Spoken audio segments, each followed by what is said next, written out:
Hi, and welcome to the Punk CX podcast. My name is Adrian Swinsko, and I'm an advisor, best-selling author, speaker, and general explorer when it comes to customer and employee experience.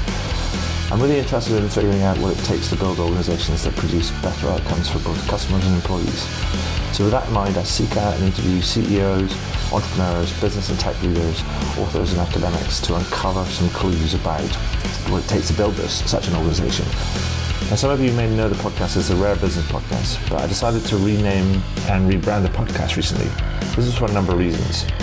First one was to mirror the title of my book, Punk CX, which was published in June 2019. Two, because I'm a fan of punk music. And three, it's just more fun, right? Anyway, if this is your first time listening to one of these interviews, then hello and welcome. And please do dive into the archives at adrianswinsko.com, as I've now completed over 300 of these interviews in the last few years. If this is not your first time listening, then welcome back and thank you. Anyway, that's enough for me right now. Let's get into the interview.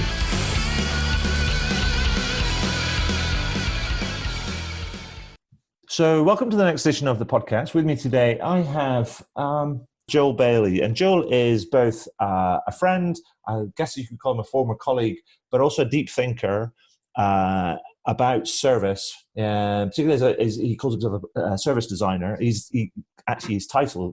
describes himself as a service designer who currently happens to be a director at EY Sarin, but does some really deep thinking about service, and that's why I want to have him on the podcast today. But I'll let him tell you a bit more about himself in a minute. But Joel, hello, welcome. How are you doing? Hi, Adrian. Doing well, thanks. Thanks for having me on. You're very welcome. Now, Joel, can you fill us in about you and your background and what you're interested in?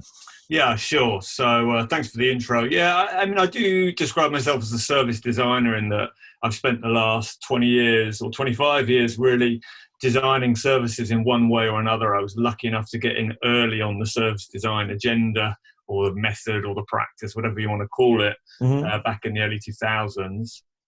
And I've grown up with it really and helped to shape it, and it's shaped the work I do, absolutely. But actually, over the last few years, I've become much more focused on the service word in service design, because I think there's a lot of design going on, and some of it's become a bit procedural, a bit sort of method-driven. Yeah. And actually, I'm very interested in how service works and what services are and how people can be helped to serve in these organizations. So increasingly, I kind of find myself as a bit of an advocate of service. Right. And in my role at EY Sarin, I kind of do both. So I'm talking to clients about how they improve their services, and I'm applying design to make that happen. Cool. So I guess that's kind of like where I'm coming from. Excellent. Now, I mean, the thing you and I think about this. I mean, it's like you. I find myself in this experience sort of space, but I'm more interested in service because I think that's the stuff that we can do and we can't really do experience, per se, if you know what I mean. So there's like an input and output. We're not really responsible for the output because it's part of somebody else's experience. Yeah.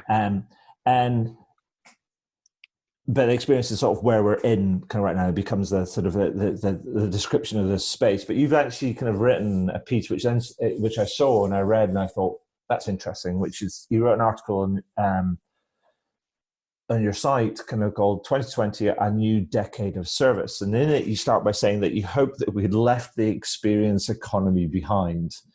And I thought, and that's why I wanted to arrange a time to have a chat to you about it, because there's some really interesting stuff in there. But first of all, can you actually explain to me, what do you mean by that you hope we've left the experience economy behind? Yeah, sure. Well, first of all, I'm glad you enjoyed reading it.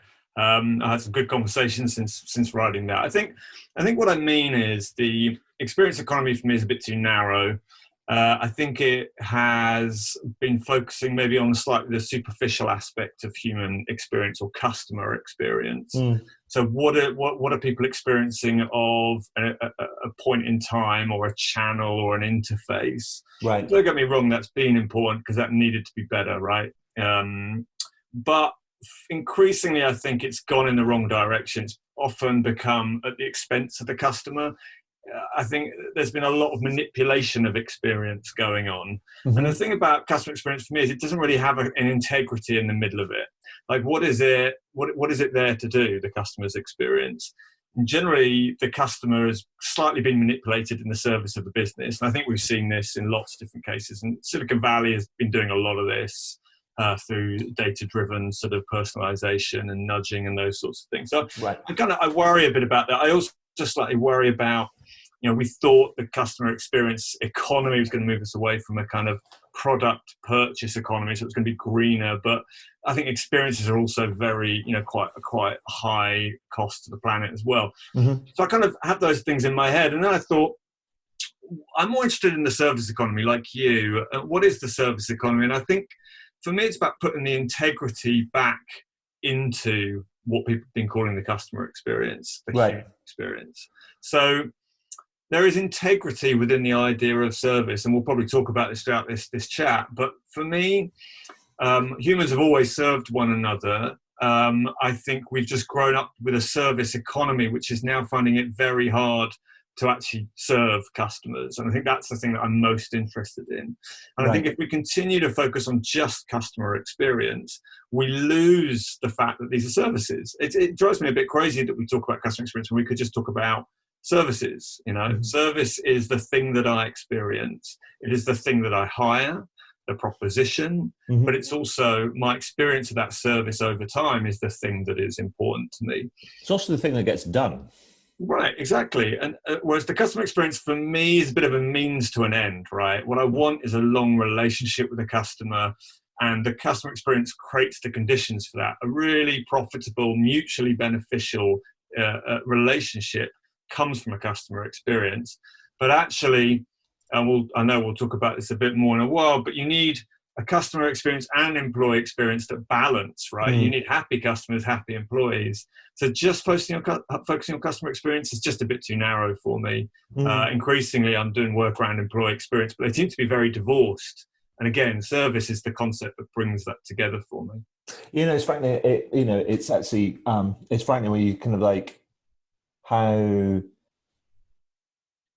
I don't know what it is. It's almost like we can talk about all the different issues. You talk about the kind of employee experience. There's a lot of conversations about that, but it's increasingly, or it's kind of very often very divorced from the customer experience. And then we talk about, but then organizations talk about siloed behavior, kind of data and all this sort of stuff. And it's almost a bit like, we know enough of the problems. We know what the problems are. But it almost feels like we're either unable or we don't care enough to try and connect all of the things to make things better. If you know what I mean. Yeah, I don't know what that's about. It's frustrating. It's like we can everybody talks about siloed this and siloed that, and then but then naff all happens.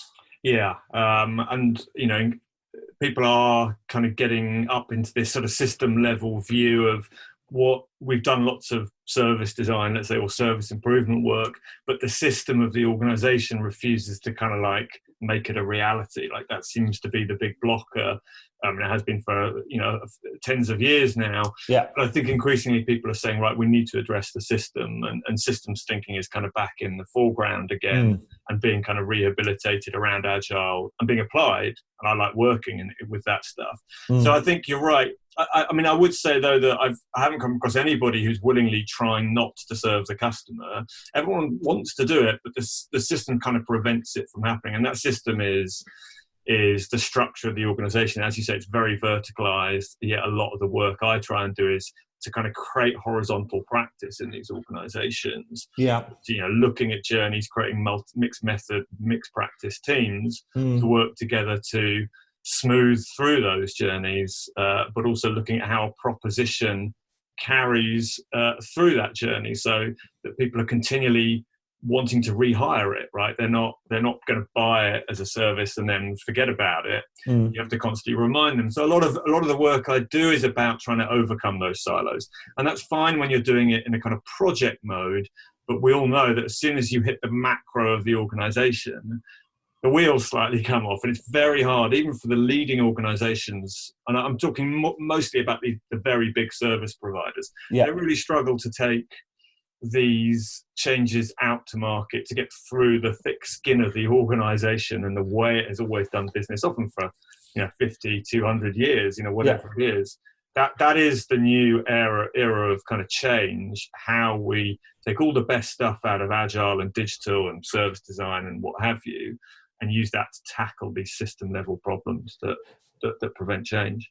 I think they can also, do you not think there's also going to be another kind of issue? Because you talk about that, as you say, that the 20s, you hope that the 20s is the decade of service. And given that the dominant narrative is around experience, and if people, how people kind of are, they kind of like, we were talking about, how the world reacts to, they read headlines and react to headlines rather than actually kind of reading into proper, subject matter and like being curious and educating themselves.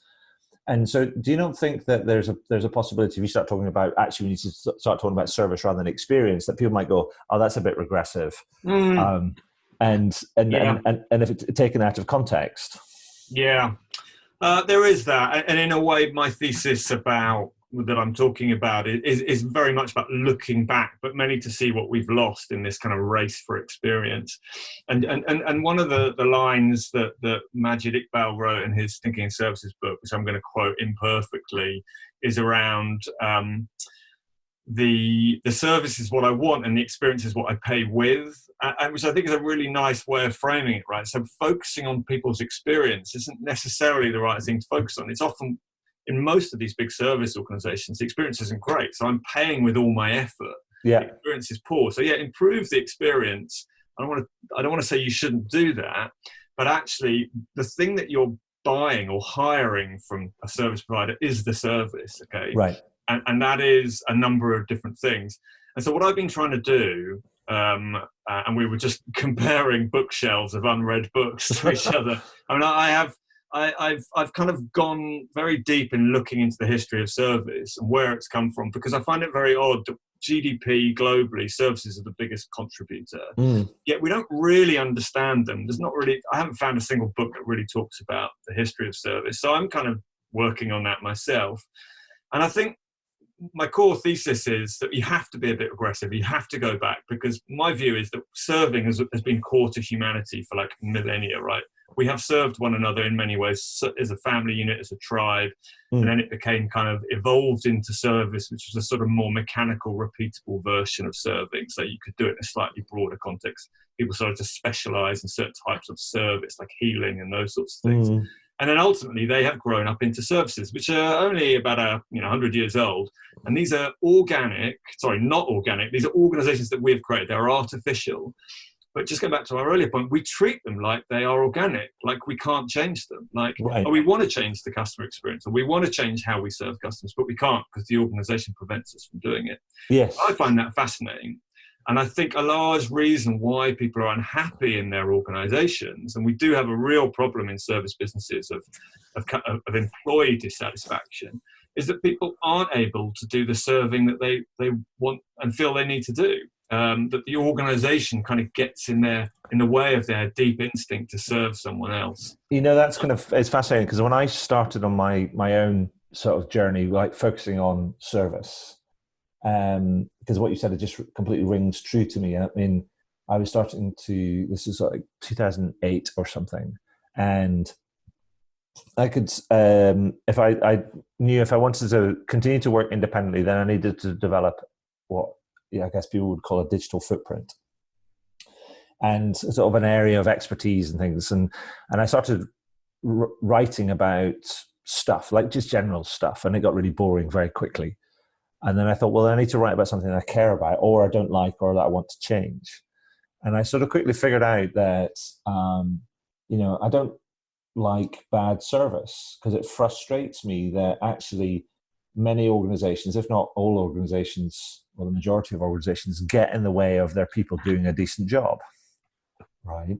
And having built sort of propositions and businesses and such like, I've sort of seen firsthand kind of like how, process and procedure and systems and technology, that have been decided upon by, by management and leadership or owners and things, can be the things that stand in the way of people doing a decent job. And I have a fundamental belief that people don't want to come to work and be bored.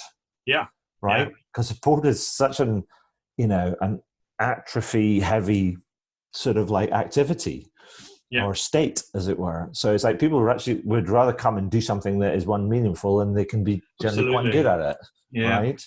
And so I completely get kind of what you're talking about, and the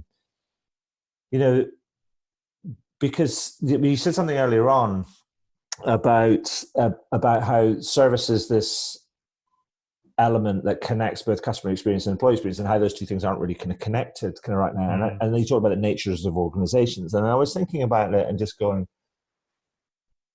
and this idea that we got to change sort of like the system. So do you think it's all about, is the core problem all then about leadership and management? So I think this is really interesting, because I think leadership and management are changing, and I think let's frame them slightly, because part of my thesis is also about enforced power and enabled power. Yeah. And I think employees do want to serve, right? They have this intrinsic motivation to serve one another and to serve customers, to serve humans. I mean, it goes back into history. All my research indicates it's good for people to serve. We like it. The language is problematic. We'll come back to that. Yeah. Mainly because the Latin root of it being about servitude, but we'll come back to that. And I've proved this, right, time and time again, when I've got teams together and got employees closer to customers, it triggers this sense of service that is kind of dormant in people, and that is what drives the mission of change and gets you out of this sort of CX blah, talking endlessly about customer experience but not actually making the change, because people don't believe in CX, but they believe in service because it's core to who they are. Right. But the key for that is it's about enabled power, and that's leadership is about an enabler there, and it gets very much away from the command and control logic of leadership and management, which is what we've inherited, which is still very prevalent, which is the leaders who are often very distant from the customer and from the front line of service, often in a filter bubble of data, which is quite cold data about customers, as dashboards and those sorts of things, are often the ones making decisions about what needs to happen for customers. And so leaders need to realize that and recognize that. And there is a lot of vulnerability required to do that. And I use that word very intentionally, because leaders have to realize that they aren't necessarily the leaders anymore. It's the people down at the coalface. If you give them the right tools, and I know you've had this experience, but when I've worked with frontline staff, they're often, these guys aren't greatly paid, but they are intrinsically very motivated. I have had people crying about the things that they've not been able to do for customers. Yeah. And there's a big source of dissatisfaction there. But if you can enable that instinct and turn that negative energy into a positive and start working on customer success rather than customer failure, then that is the new form of leadership. But it's an enabled form of leadership. And so leaders kind of have to give up. They have to put guardrails down. They have to give people tools and techniques to do it more locally and to experiment locally. And that's where, for me, the most interesting work is happening at the moment. So, I mean, I agree with that. And I think I agree that that there is a challenge out there. And but then there's something that occurred to me sort of recently, and I was talking to a professor at Sussex Business School, a guy called Professor Dennis Turish, that is a focus of another interview on this podcast series that kind of came just before yours, and we were talking about the paradox that exists in the paradox, or the kind of the conflict that exists within kind of like modern organizations. So everybody's talking about the need for modern organizations to become more adaptable and more responsive to their kind of a changing environment, and both the customers' needs and the employees' needs, and so on and so forth, and how leadership and management have to adapt to try and accommodate all of that sort of stuff, and this shift away from command and control to enablement, as you've said. He said, however, we were talking about the rise in technology, particularly in intra kind of organizational or kind of organizational tech that facilitates that, and the rise of the sort of the surveillance kind of internal kind of like organizational economy, as it were. Yeah, and he had a particularly great way of coining it. He says that the rise of Stalinism in the modern organization, and so it feels almost a bit like there is a danger that we want to give up control and enable people to do the right thing for the right reasons at the right time, and so on and so forth, but yet wanting to surveil the heck out of them and exert control as much as we possibly can. I mean, is it that do you think that actually control is the crack cocaine of historic leadership and management, and it's hard to give it up? Yeah, I do think so. I think what I take from that is there is a real problem in the larger an organization becomes and the more reliant on technology it becomes, it kind of disintermediates itself from its connectivity or its empathy with humans, right? And it could be either employees or customers, but certainly customers. And that's increasingly what I see, is that I'll have customer experience teams that I'll meet who have never sat down and had a cup of tea with a customer and talked for an hour just had a conversation about the service. I know they've run lots of surveys, they've got lots of data points, but like there's no empathy there. And yet these people are themselves customers. They themselves suffer from all sorts of problems around the services they use. But when they walk through the doors of their business, that they lose that. Well, they turn into monsters. I call it the kind of Jekyll and Hyde psychosis that exists within sort of experience. It's absolutely kind of like staggering. It is staggering. And I work very hard to break that. Well, it's to break the disintermediation. I'm not saying we can't have machines doing lots of serving. I think we need that and we want that, and that there's a lot of good value in that. But the people who are programming these service machines need to have deep empathy with the customers they're designing them for, building them for, and that's the bit that's missing. And I think there's almost two stories. One is about, you're kind of getting rid of humans at the front line. Now, arguably that's good or bad depending on the situation, but you can't get rid of the connectivity between the people who are designing, whether you want to call it designing or building or improving the service, and the customers they're trying to serve. So, proper, deep ethnographic research, good, strong, regular customer contact that is not about gathering data, but is about gathering a deep understanding. Not only does the reason why you have to do that is because you have no other way about finding out the white space, finding out the blue ocean stuff where no one is serving those people. You'll never get that from a dashboard. And so for me, technology is preventing that. And that's the irony, right? These interfaces, these machines, they disintermediate, they break the empathetic connections between customers and providers. Yeah, absolutely. I mean, if I go back to the kind of piece that you wrote, as an example, you kind of talk about, you say banks are okay at moving money around, but are proving incapable of helping us stay on top of our money. And I think that's interesting because it's like banks feature large in our lives. They are becoming almost like the modern plumbing in many ways. So we don't really want to notice them as long as it just works. So we want to turn on the tap and the money flows. But then you talk about but they're proving incapable of helping us to stay on top of our money. And it made me think about well, you were talking about why that is, I think. But then it made me also kind of like think, but do they really want to help us to stay on top of our money? And I guess surely is there an economic challenge for them that they have to kind of like almost like break those kind of bonds and those links? Yeah, I think there's it's a good question. I mean, I think there's two ways to consider that. So the first one is, the reality of the banking system is that banks make money out of, customers' money. And that's kind of part of the deal, right?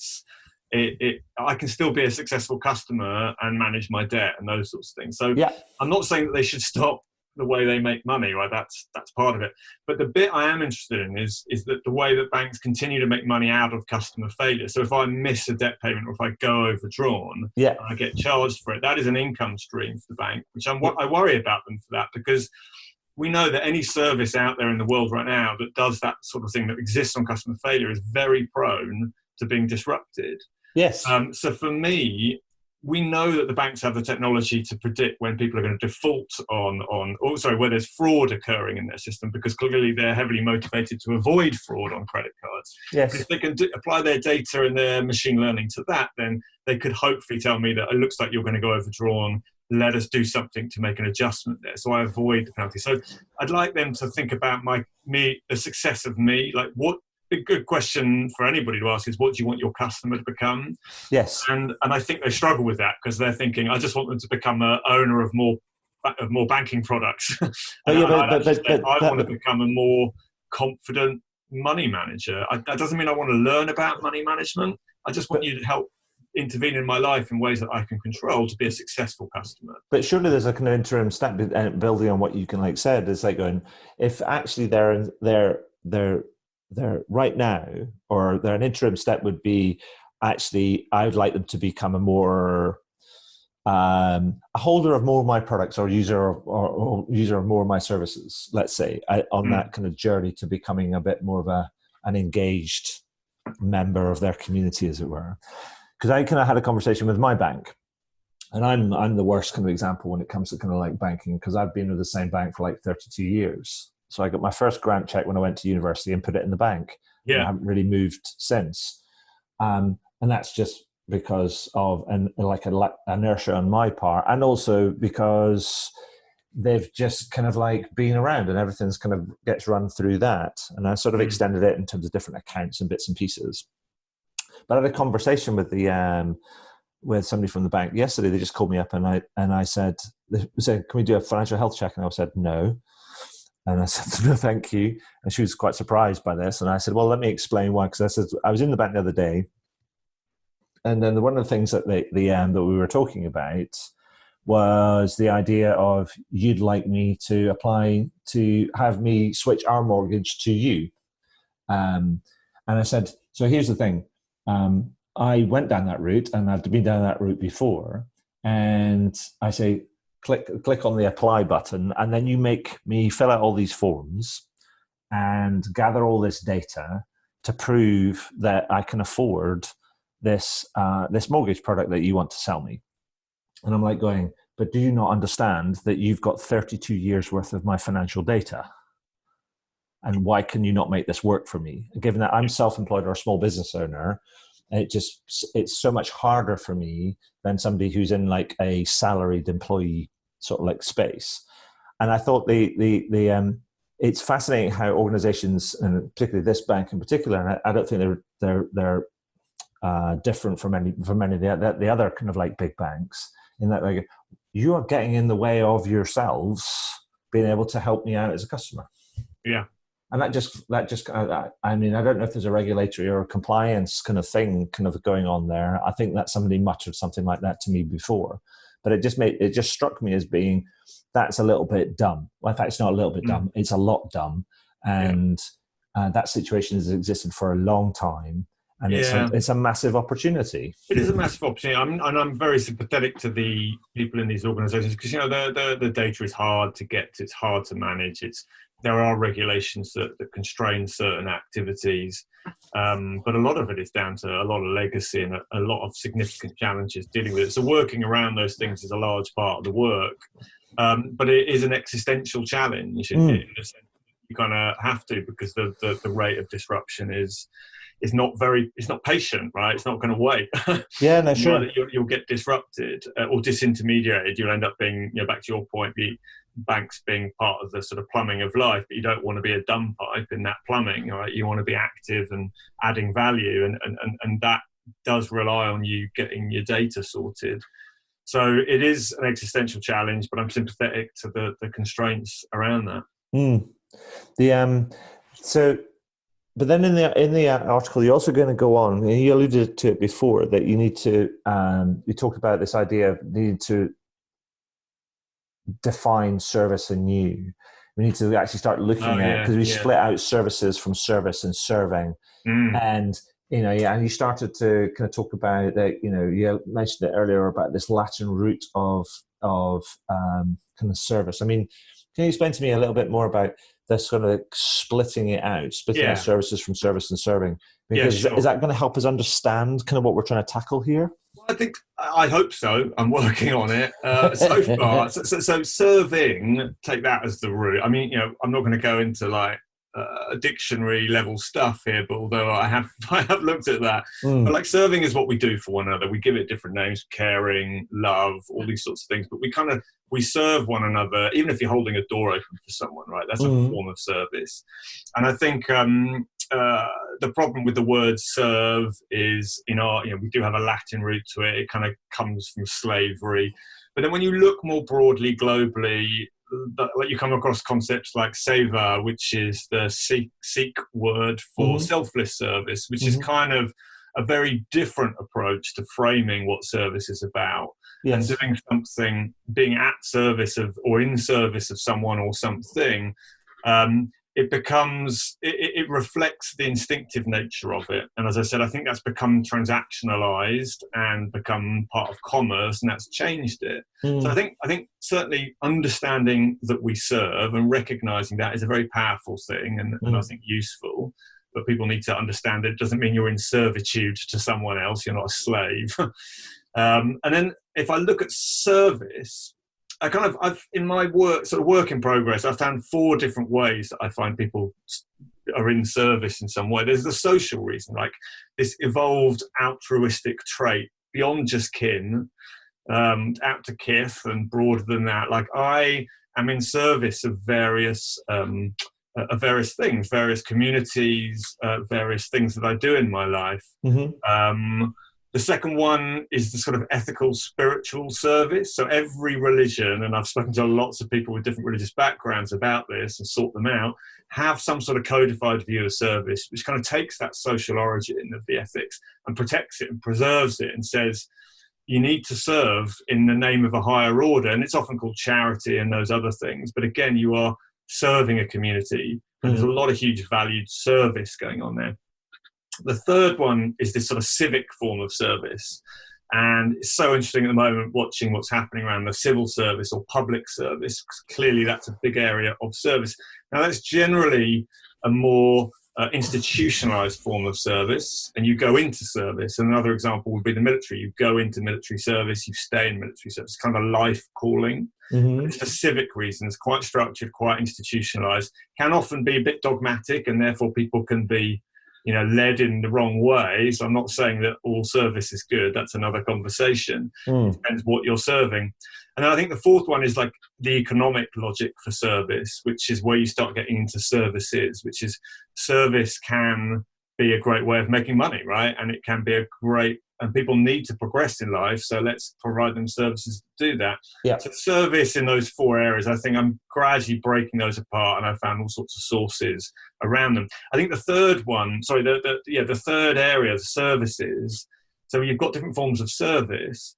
They then get bundled up into these organizational structures where this is what we've been talking about, the organization, the leadership, the system, and how services work are still currently based on factory logic of how you run a business, right? Still based on outdated concepts of like you produce a service, someone buys a service, and they go away. Like I always use the example of a mortgage, right?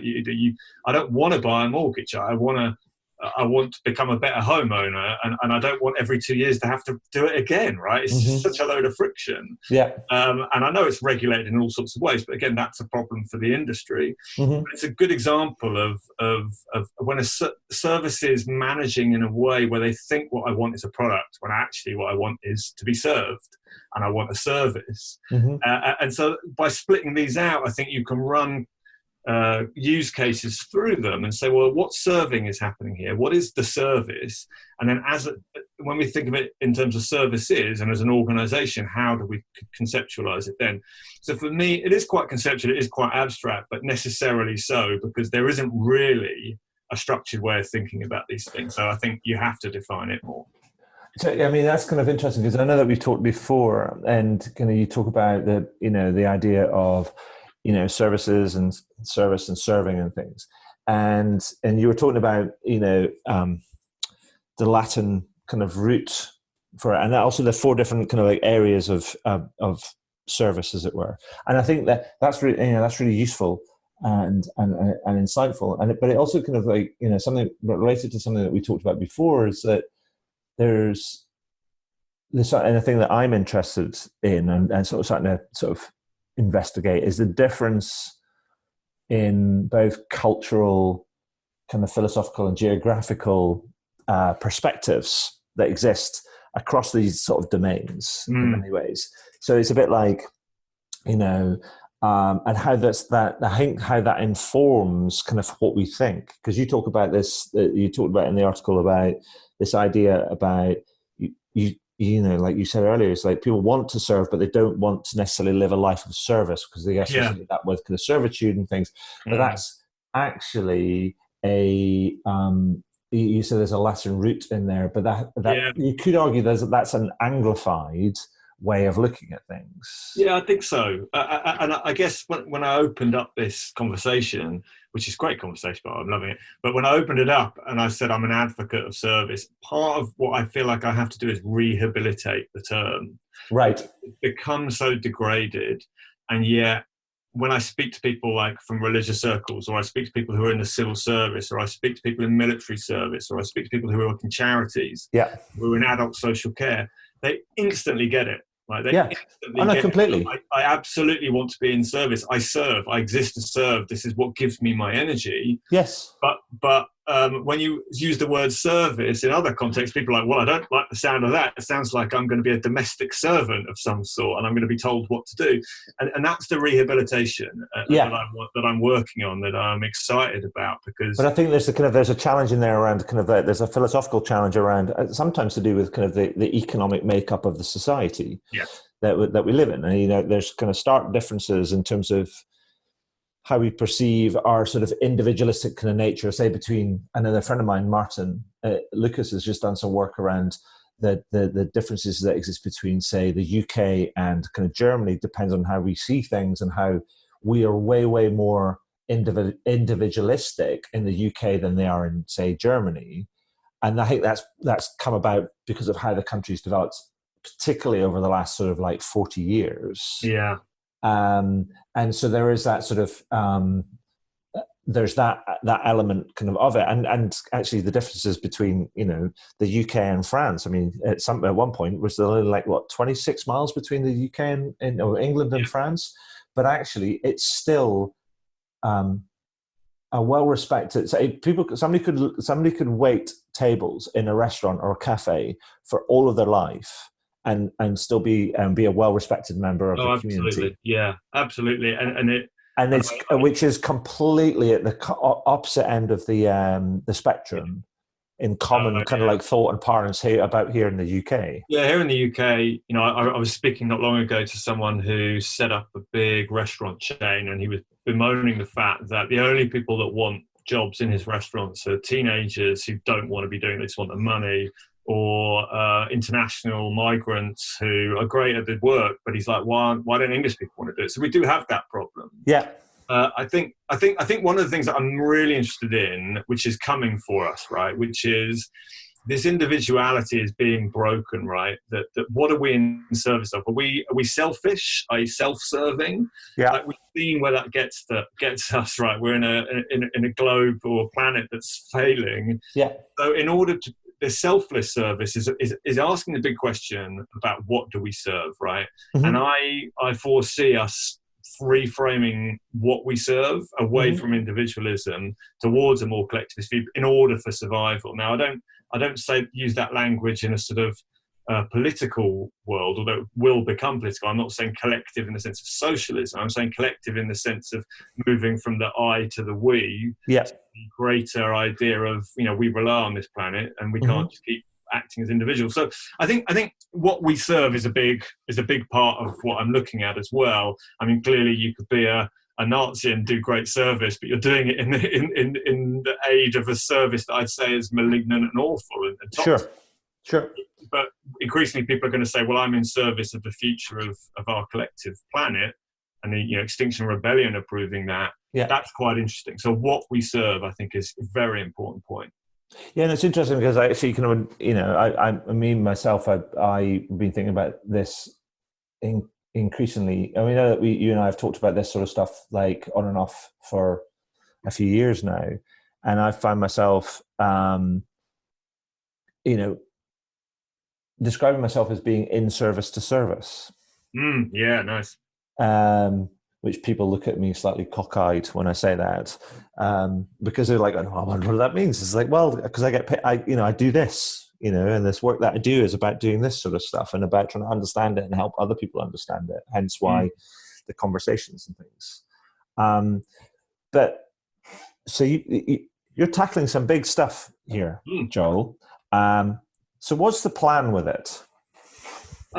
Well, there's two plans. One is that I'm just doing it, as in my day job is this, right? Yeah. I'm privileged to work with some great clients and some great, colleagues in putting this stuff into practice. So, like, actually, how do we activate this change within organizations? And then lots of organizations at different stages, and it's fascinating. And then there's a bigger sort of meta plan, which is obviously I write about this and I think about it.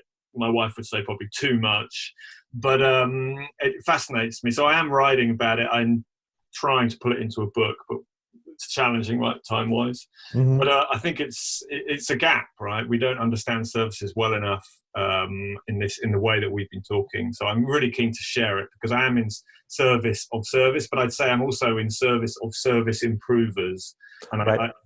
That's the breadth of the community that I want to serve. So I don't care if you're a service designer or a Lean Six Sigma person or whatever. I just want to help people frame what they're working on in a different way and try and instigate a different conversation as a result. And I think hopefully people listening to this will find that encouraging and exciting. And so what do you think if I ask you to think about sort of casting your mind forward, I mean, you're in the thick of it with at EY Sarin and working with kind of some big clients that employ serve lots of customers and employ lots of people. And what do you think are some of the key challenges ahead for some of them? Particularly in this sort of like kind of frame around service and just being better at service.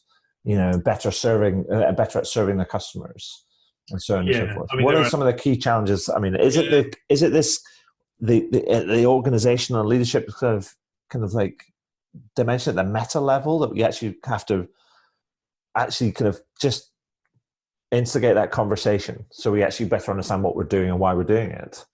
Yeah, I think it's partly that. I mean, there are so many challenges, innumerable ones. But like one of the ones that I keep coming back to is this kind of, we need to help people move from this sort of mode of expert, and I lead through my expertise and I kind of determine what's needed based on that expertise, to a sort of more experimental mindset. Because I'm not presenting myself as an expert on service or customers or anything, because every service context is unique and every organization is unique. What you need is an experimental mindset that has a service-oriented logic in it, right? And we've got lots of experiments going around products or channels, but it needs to go up a level. So how do you experiment around service is what I work on. But also, how do you bring the customer or the human, I'd say, right into that? So I don't really like the framing of customer, and I worry for organizations that only work at the customer level. And, you and I did some work with Ben Reason and the guys over at Live Work for a while. They have a lovely framing that kind of looks at consumers and humans up the tier. And I think no one wants to be thought of as a customer, right? So one of the ways to get experimentation going is to bring people in to do the work and let them contribute in their wider sense. So understand how someone is trying to use your service to progress as a human through life. Like you said, you've got Save Back for 36 years. How have they helped you progress and become a better Adrian Swisko over that time? That's where the gold is. And I fear that there's not enough experimentation at these different higher levels. There's not enough good conversations happening between providers and customers, people around this stuff. And yet it's not hard, right? It's really not hard. It's not hard. It's almost like people just need permission to experiment in these new ways. And once you get that permission, it unlocks a huge amount of value, but it goes against the grain of what most organizations are, which is it's about customer experience. The customer is out there. We monitor and track them, and then we talk about it in committee rooms about what we're going to do about it. It's a very different mode of working. Well, it also goes back to that. You've got to break that cycle of being, the 20th century kind of like way of thinking around.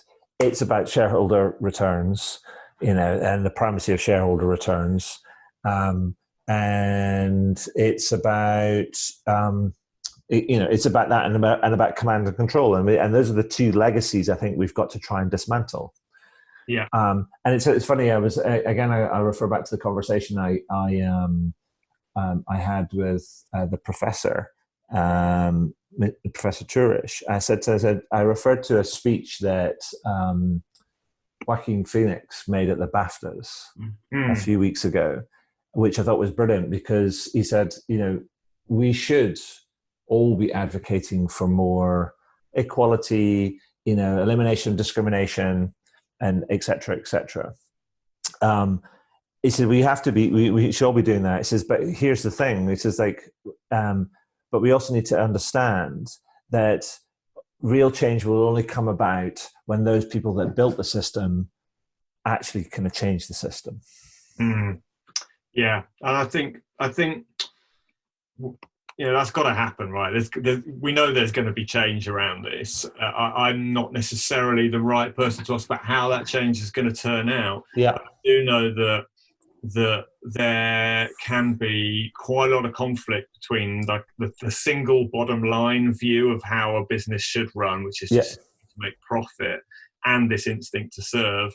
I'm quite excited about the idea, always have been, about the triple bottom line of sustainable development, of economic, social, and environmental measures, and increasingly that's coming back into the vanguard. So, and that chimes with service, like you're in the service not just of profit, but of people, of the planet, which is something we at Serrin are kind of really pushing into our values, because growth cannot just come from profit anymore. Like, we know this. So I don't know what the answer, I don't know yet what the new forms of growth are, but we have to find them. And experimentation is the only way we're going to get there. We've been riding off the back of other people's experimentation. We had the Industrial Revolution, new forms of economic theory, and we've kind of drained those, right? We need new ones. And so we have to start experimenting ourselves to do that. I think we also need to kind of reevaluate what we mean by growth as well. Yeah. And we have to break that link with that growth equals more. Yeah. And bigger. Absolutely. And because that's, if we don't do that, then we're still enthralled to that continual march of, oh, your numbers are up, your numbers are up, your numbers are up. Absolutely, yeah. I get very excited about the concepts of growth in terms of employees, in terms of growth mindsets, and how helping people to see new alternatives and break from kind of fixed mindsets. There's just so many ways you can use growth outside of just the profit measure, but it can actually give you sustainable growth in other ways. If you have employees who are kind of properly activated around serving customers, they've changed their mindset, then you have a sustainable workforce that is intrinsically motivated in a very different way. Now, very hard to sell that to a senior leadership team, because you've got to be in the room to smell that change and see that the team have turned a corner, and then work out ways to scale that. But I've seen it time and time again, and I just want to see more of it. Yeah, I mean, that's kind of fair enough. But again, you get to that kind of point. You used a word there about scaling something, and that's almost scale is in the same lexicon as growth in terms of how it's understood. Yeah, things. And I think, again, that's kind of, it's almost the thing, we keep butting up against some of these kind of like words and these ideas, these concepts, and we need to start to get people to really evaluate and reevaluate kind of what these things mean and why they're important, and what and then be okay with setting out on that kind of journey, kind of with, and understanding kind of what you're doing and why you're doing it and things. Anyway, I'm sure we could talk about this kind of ad nauseum, and it will bore people to death, maybe. But if I would say to you, before I ask you a couple of questions that I always tack on the end of these things, John, if I was to say to you, right, based on your thinking, based on your kind of like your research, based on the stuff that you're starting to talk to your clients about, you know as well as I do that people will find this all very interesting, but actually, if the most useful thing we can do is boil it down to like say one thing, if there was like a recommendation or a question that somebody should be asking themselves when if they're getting close to this type of thinking, this sort of space, what do you think it would be? So the thing that for me catalyzes all of this is to bring customers into everything, and to just break that fourth wall of these organizations. And most people would respond to that by saying, well, we already do that. But I don't think people are doing it nearly. Like, do you really?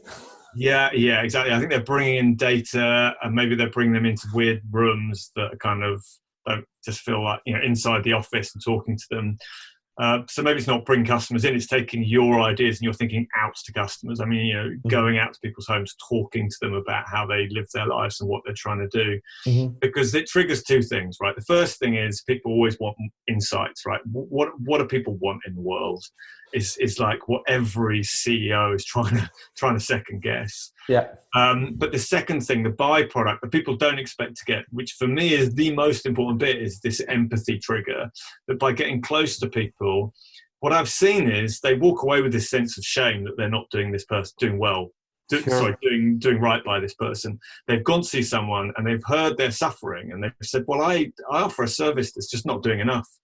And that is where it gets back to serving, right? You get people coming back from field research who are saying, I just owe that person better, and I'm not going to leave this work until we've worked out a better way of doing it. Now that, for me, gets you out of the customer experience world of like, well, I'm here to do a new project, it's looking at customers, and we're going to work out something better. It gets you into something much more intrinsic, which is like, I'm here because that person deserves better, and I'm going to get up each morning to do it. So bringing customers in and taking your work out to customers, for me, is the best catalyst that you can have. Awesome.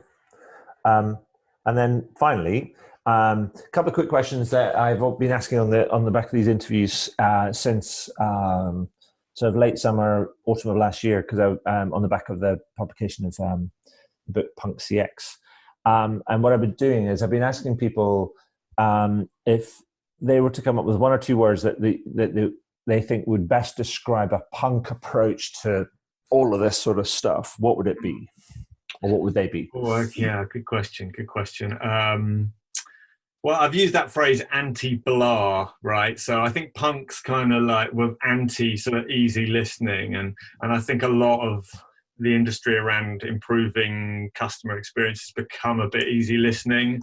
And I am totally writing down anti-blah.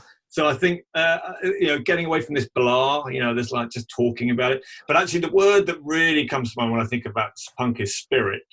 Okay, so there's the spirit of punk, right? And it's quite indefinable, but there is a spirit of service which is very similar, which is kind of like hard to pin down, hard to articulate, hard to put in a business case. Yeah. If you don't have it, your organization is just like a bit of a hollow experiential shell, right? Yeah, the entrepreneur has it, an entrepreneurial spirit, right? We use this word spirit in relation to people and movements that kind of reach beyond themselves and find something new. And I think that's what service has in connection with punk. Nice.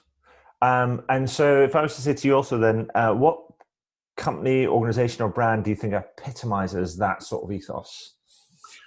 Right. No, nice. Okay, so I have recently been researching a company. It's a bar company called Employees Only, right? And it's the guy who runs it. Can't remember his name. Dusan Zarek, I think he is. He is an Israeli guy. The way he runs his bars and the way he deals with his employees and the focus he has on service, it is absolutely the epitome of everything that we've been talking about. Wow. It's not a famous brand, but it's famous in the bartending world. Is this the one in New York? Yeah, he's got a few bars in New York. He's writing a book about his approach to management, which I'm kind of waiting for it to be released. Awesome. But he has this fascinating view. There's a podcast that's available out there. If you search for Dusan Zarek, you'll find it. And maybe I can give you the link in the notes of your podcast. But it's just very inspiring. The way he talks about it, it just makes the hairs on the back of my neck string up. So I've never drunk in one of his bars. Next time I'm in New York, I'll be going. Well, I'm totally looking that up. When I get next to go to New York, I was there last week, but I need to kind of, when I go back, post-virus kind of lockdown, as it were, Yeah. I will be going back and looking up that kind of that place. But Cool. Joe, just want to say thank you for that. It's always a pleasure talking to you. Thank you for sharing your ideas, your time, your experience, your thoughts, your kind of proposition, your thesis, and kind of what you're kind of planning to do about it. Thank you. I mean, Right. No, thank you. if people want to find out more, where should they go? I'll make sure I link up the article and everything else. Yeah, I can share the links there. I mean, I'm Joel Bailey UK on Twitter, and I have a website, joelbaileyuk.com. Mm-hmm. Those are probably the best ways to get to me. Yeah. Perfect. I will make sure I get all that linked up in the notes afterwards. But Joel, thank you for that. That's been great. Thank you. Well, that was cool. I hope you enjoyed it. I did, and I always do actually, because I always learn something new when I speak to some of these amazing people. And it's always something new that I can incorporate into my writing, speaking, workshops, and other sort of advisory work that I do. Now, if you're interested in learning about any of that sort of stuff, then you can find out more about how I work with clients over at adrianswinscoe.com. But one final thing before I go, please consider heading over to iTunes or Spotify or whichever podcast platform you choose to use, and do leave a review. Every little helps, as we say. Anyway, that's all for now. Thank you for listening, and do tune in again soon. All the very best. Cheers. Bye.